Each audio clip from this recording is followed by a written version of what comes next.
Good morning, Papa Bear. Here back with another gear video for my PCT through hike. So welcome back to the channel.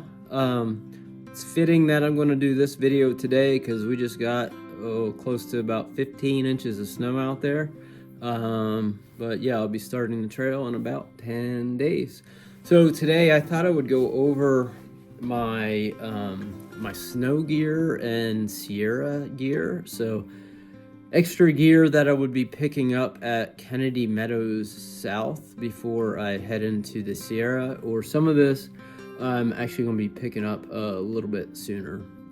So I guess I'll start out with the bear canister since I covered this in the last video too, but when I reach Kennedy Meadows, that's where I'll pick up my bear canister. So it's a hard-sided canister where I'll store my food going through the Sierra.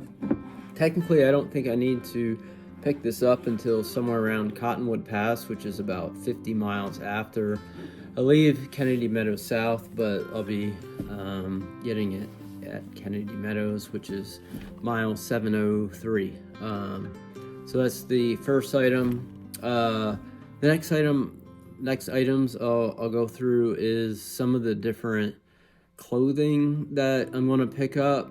So one thing that's really new for me, like I just got it maybe a couple months ago, is this puffy jacket I'm wearing.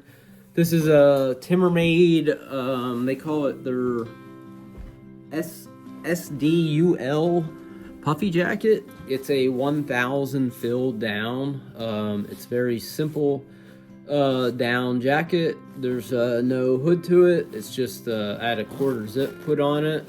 He usually makes these with no zip. It only weighs 4.4 ounces, which is why I picked it up. I would say it's probably about as warm as the Enlightened Equipment Toward Apex jacket. Maybe not quite as warm as that, but somewhere in that neighborhood. So other than wearing around the house, I haven't had a good chance to really test this out. So I'll see how it goes in the desert section with this combined with the other clothes that I'm taking that I'll cover in another video. But in the event that I feel like I'm going to need more warmth going through the Sierra, I have two options of things that I might have my wife send me. One is it's the crew neck of the Patagonia Capilene thermal weights. It's just a lightweight like power grid type of fleece. So this adds a lot of extra warmth, and I believe this weighs about 6 ounces. This jacket, by the way, if I didn't mention it, only weighs like 4.4 ounces. So I may pick up that, or if I really decide that I'm really going to need extra warmth, I also have this Montbell. It's their 900 fill power.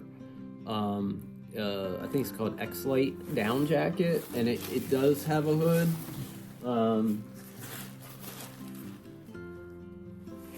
This jacket, this is extremely warm. It's actually almost like too warm, but this would add, I wouldn't need no more than this combined with my other clothes. And I usually don't hike in a puffy jacket at all. But if I really feel like this puffy jacket is just not doing the job, then I might switch out to that.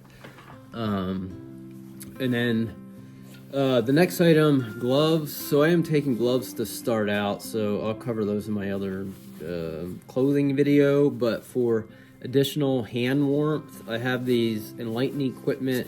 It's the Apex gloves. These would add a sufficient amount of extra warmth because I expect to hike earlier mornings going through the Sierra. So these are nice. They're mittens, and then the hand folds back so you have use of your fingers, like if your hands start to overheat. The one thing I didn't like about these gloves is they're really long. So I had cut the ends off of mine just to make them shorter because it was always getting in the way of like the hiking fleece I wear and my watch and everything. So I just made them a little bit shorter, added on shock cord to those. So those I'll be adding to my food box that my wife's sending me to Kennedy Meadows. And then for my feet, for if I'm adding these are NRS. It's like a neoprene sock. These aren't waterproof, but they add a sufficient amount, like quite a bit of warmth to your feet while you're hiking. Or if they're dry, I could also use these to sleep in if my feet are cold at night. I was torn between if I was going to take these, or I also have a pair of the sealskin socks, which are waterproof, but the problem I found with those is my feet just sweat way too much. So I opted for these, and again, these were so long, so I cut them down and just made them more like ankle length socks. But these work really good hiking in the snow, in case I need them. Head net. So I know at some point I'll probably need this.